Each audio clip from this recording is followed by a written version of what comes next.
नमस्कार, capital TV का खास शो विपक्ष ऑलवेज बेदम देख रहे हैं आप। मैं हूं आपके साथ पूजा। आज देश के विपक्ष की हालात ऐसी हो गई है कि उनके नेता ना घर के रहे ना घाट के। एक तरफ राहुल गांधी हैं जो भोपाल में खड़े होकर देश के प्रधानमंत्री को ट्रंप का गुलाम बता रहे हैं, तो दूसरी तरफ उनके सहयोगी आम आदमी पार्टी के नेता एक एक करके भ्रष्टाचार के दलदल में धंसते चले जा रहे हैं। राहुल गांधी का बयान सुनिए। वो कह रहे हैं कि बीजेपी और आरएसएस वाले थोड़ी सी धमकी पर डर जाते हैं। ट्रंप का एक फोन आया और मोदी ने सरेंडर कर दिया। हालांकि राहुल गांधी ने बयान देकर अपने ही पैर में कुल्हाड़ी मार ली है। कांग्रेस ने बयान को बढ़ावा दिया तो विपक्ष में भी फूट पड़ गई है। तो कैसे ऑपरेशन सिंदूर को लेकर फंसा है विपक्ष, कैसे फंसी है कांग्रेस पार्टी, आज बताएंगे। साथ ही दिल्ली में आम आदमी पार्टी की ईमानदारी की पोल खुल चुकी है। मनीष सिसोदिया और सत्येंद्र जैन को एसीबी ने समन भेजा है। आरोप है कि दिल्ली में 2000 करोड़ रुपए का क्लासरूम निर्माण घोटाला किया गया। 12,748 कमरों के नाम पर हुए इस घोटाले में कई फर्जीवाड़े सामने आ चुके हैं। एसीबी ने 6 जून को सत्येंद्र जैन और 9 जून को सिसोदिया को पूछताछ के लिए बुलाया है। तो कैसे अलग अलग राज्यों में अलग अलग दल फंसे हुए हैं, बताएंगे आपको। चर्चा के लिए मेरे साथ स्टूडियो में मौजूद हैं कैपिटल टीवी के editor in chief doctor Manish Kumar और एग्जीक्यूटिव एडिटर राजीव जी। सर, आप दोनों का बहुत बहुत स्वागत है। धन्यवाद। सर, पूरी दुनिया में ऑपरेशन सिंदूर की तारीफ हो रही है और ऑपरेशन सिंदूर को लेकर हर दिन खुलासे हो रहे हैं कि पाकिस्तान को किस तरह से भारी नुकसान हुआ है, लेकिन ये कांग्रेस पार्टी पाकिस्तान की भाषा क्यों बोल रही है? देखिए, पूरी दुनिया में चर्चा हो रही है कि भारत ने किस तरह से एक ऐतिहासिक बैटल को जीता है। यही तो दिक्कत है जी जी। कि अगर बैटल हिंदुस्तान ने जीता तो क्रेडिट तो प्रधानमंत्री मोदी के पास जाएगा। आप कहते हो ना भाई, पाकिस्तान को हमने 2 टुकड़े में बांट दिया, इंदिरा गांधी ने कर दिया। तो ये जो ऐतिहासिक जीत हुई है, क्योंकि हर युद्ध का एक इतिहास में एक जगह होता है, तो ये जो 90 घंटे का जो युद्ध हुआ, how it is different and how it is special, ये राहुल गांधी जैसे इधर खाली जिसका है वो तो समझ में आएगा नहीं उसको। पूरी दुनिया में जो डिफेंस एनालिस्ट है वो क्या लिख रहे हैं, वो ये कह रहे हैं, अमेरिकन एक्सपर्ट टेलीविजन पे जाके कह रहे हैं कि what India has achieved is unbelievable. एक न्यूक्लियर स्टेट को आप 90 घंटे में सीज फायर करने के लिए आप उसको मजबूर कर देते हो। मॉडर्न वॉरफेयर में आप इस तरीके का, आप देखिए S-400 वहां भी है भाई, रूस के पास है ना, घुस के मार दिया। इस S-400 के साथ हमने क्या किया, दुनिया ये जानने में कोशिश में लगी हुई है कि भाई S-400 तो 400, आकाश को भी तुमने इसमें जोड़ दिया, कैसे इंटीग्रेट कर दिया। आप पिनाका के साथ भी उसको इंटीग्रेट कर दिया। तो ये हमने एक मेक इन इंडिया और अपने वेपनरी का पूरी दुनिया में एक एग्जाम्पल तो दिया ही दिया, साथ ही साथ हमने अपने मिसाइल्स, अपने एयर डिफेंस और अपने जो टारगेट को अचीव करने का, इट इज अमेरिका के लिए भी बड़ा मुश्किल है कि आप 350 किलोमीटर दूर किसी टारगेट को लेकर के जाते हैं और पिन होल में मारते हैं। आप तस्वीरें आपने देखी है, बहावलपुर का जो मस्जिद है जिसमें गिराया है, उसमें गुंबद के बीच में आपने मारा है उसको, इस प्रिसीजन में। तो दुनिया तो कह रही है कि हम जीत गए, पाकिस्तान भी कह रहा है हम हार गए। लेकिन ये दिख नहीं रहा है क्या कांग्रेस पार्टी को? कांग्रेस पार्टी की समस्या ये है कि अगर ये सारा क्रेडिट के प्रधानमंत्री मोदी के पास चला गया तो फिर क्या होगा। इसलिए ये बालक बुद्धि, ये मोदी को गालियां देने आ गया। ये ठीक वैसे ही होता है, गली मोहल्ले में कोई बढ़िया काम कर गया, सक्सेसफुल हो गया, तो कैसे कोई गालियां देना शुरू कर देता। This is what he has stoop to state level politics. जिस तरीके से सड़क छाप राजनीति जो है जिसको कहते हैं, उस पर ये आमदा है। भाषा देखिए, फोन आया और उधर बोला क्या चल रहा है मोदी, सरेंडर, नरेंद्र सरेंडर। ये भाषा एलओपी की है, एक नेशनल पार्टी के लीडर की है। तो दिक्कत कहां है, मामला कहां फंसा हुआ है? मामला यही फंसा हुआ है कि जब इस युद्ध की वीर गाथा लिखी जाएगी तो इस ऑपरेशन सिंदूर का नाम मोदी ने रखा तो उसके पीछे पड़ गए सब लोग। सारे स्ट्रेटजी, सारी बैठक, सारा चीज, वो सारा इतिहास लिखा जाएगा ना। ये सारे लेफ्टिनेंट जनरल, जनरल, ये सारे लोग जो इस प्रोसेस में थे, रिटायर करेंगे, किताब लिखेंगे तो किसकी जय जयकार होगी? खुली छूट देना जैसे कैसे? आपने हरवा दिया, आपने जो है वो आप टुकड़े तो कर दिए, लेकिन सैम मानेकशॉ का वो वीडियो चल रहा है, क्या कहा कि Bhutto made a monkey out of Indira Gandhi, बंदर बना दिया इंदिरा गांधी को। ये उनका बयान है, this is what he has written. कि वो कह दिया जाकर के कि प्लीज हमको 6 महीने का टाइम दे दो, नहीं तो हमारा जो है तख्ता पलट हो जाएगा। This is what Sam Manekshaw has written. और ये करे कॉम्प्रोमाइज कर दिया, सरेंडर कर दिया।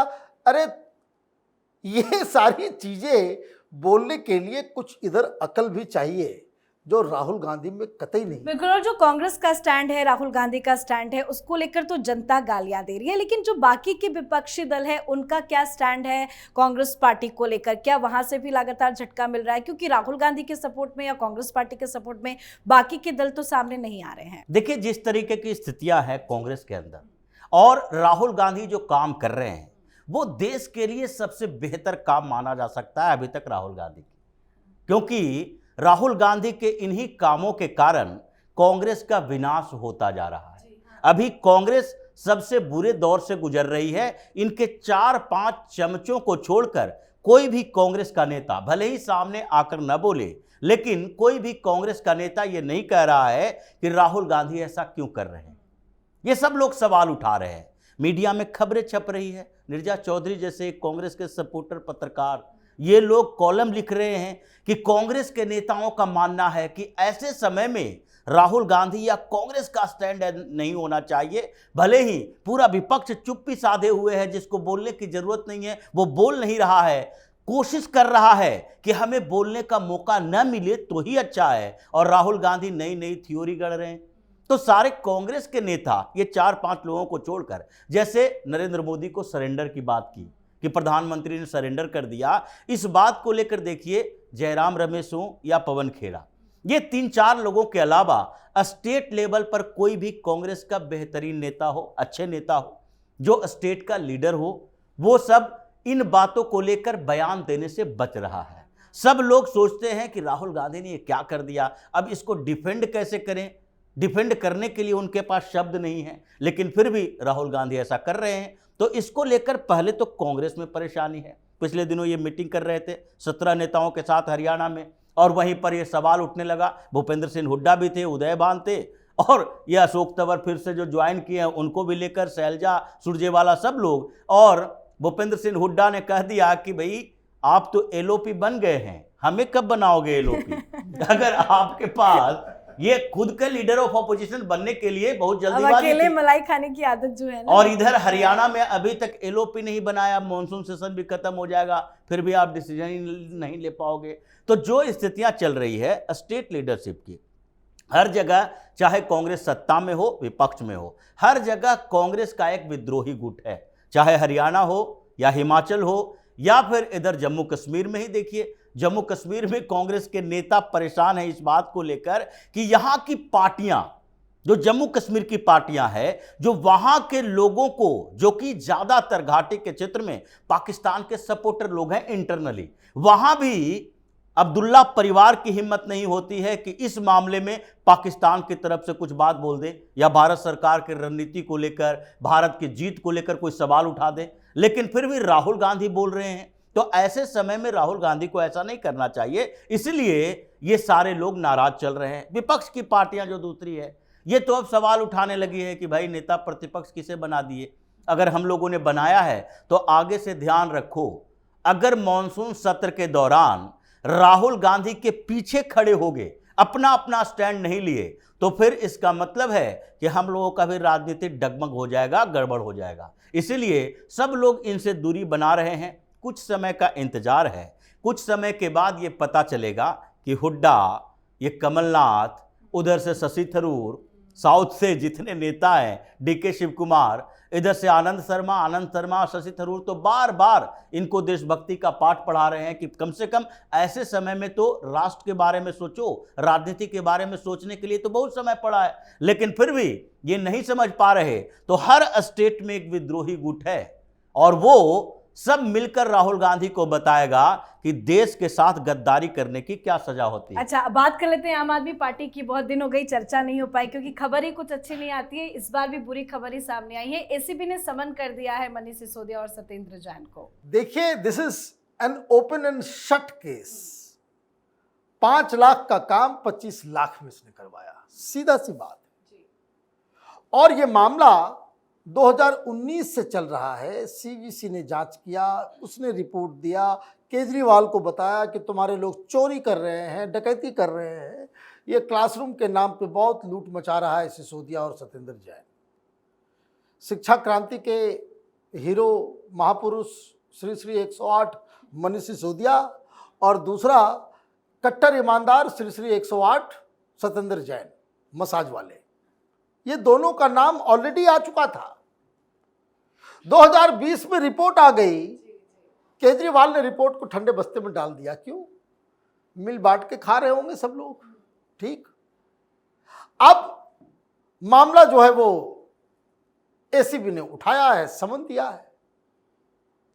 मसला क्या है कि सीवीसी की रिपोर्ट अगर आ गई और चीफ मिनिस्टर ने एक्शन ले लिया होता तो ये पाप केजरीवाल के सिर नहीं आता। हो सकता है कोई सरकार चल रही है, कुछ अधिकारी बदमाशी कर दिया हो, कोई ठेकेदार बदमाशी कर दिया हो, जरा कुछ आपको जब ये खबर आई कि ये हो रहा है, यू शुड हैव एक्टेड। उसने कई सारे सवाल किए, फिर एफआईआर दर्ज हुआ, एसीबी ने सवाल किया, अधिकारियों को भी पूछा, अधिकारियों को जवाब बोला, भाई ये बताओ कि भाई ये जो तुमने अचानक से ये डिमांड क्यों क्रिएट किया कि लीपापोती करना है।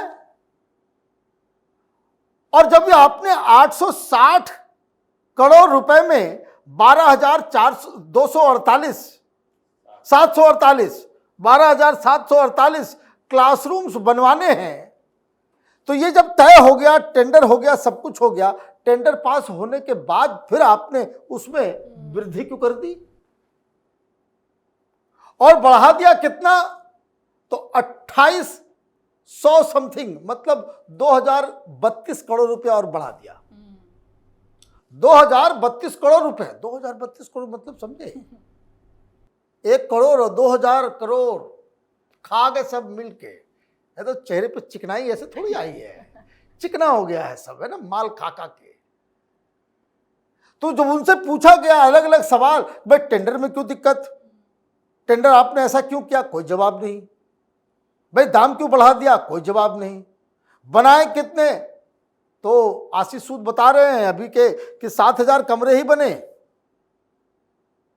और बाकी को दिखा दिया क्या, कहीं बाथरूम बनाया, कहीं छोटी सी दीवार दी, पानी के लिए कमरा बनाया, कूलर रखने के लिए कमरा बनाया, गार्ड रूम बनाया, टीचर लोगों के लिए बनाया, बाहर स्टाफ के लिए कोई छोटा सा कमरा बनाया, सबकी काउंटिंग क्लासरूम में कर दी। कोई नया क्लासरूम नहीं बना, माइंड इट, कोई नया क्लासरूम नहीं बना। जो पैसे दिए गए उसमें 25 लाख रुपए में एक कमरा, प्लास्टर, छत, पंखे, सब कुछ बन सकते हैं। लेकिन आपने क्या किया, उसमें सिर्फ रंग रोगन किया, ऑलरेडी जो स्ट्रक्चर था। तो ये सारे सवालों का जवाब ये लोग नहीं दे पाए हैं। कागज इनके खिलाफ है, सबूत इनके खिलाफ है। तो अब 6 और 9 का लफड़ा है ना।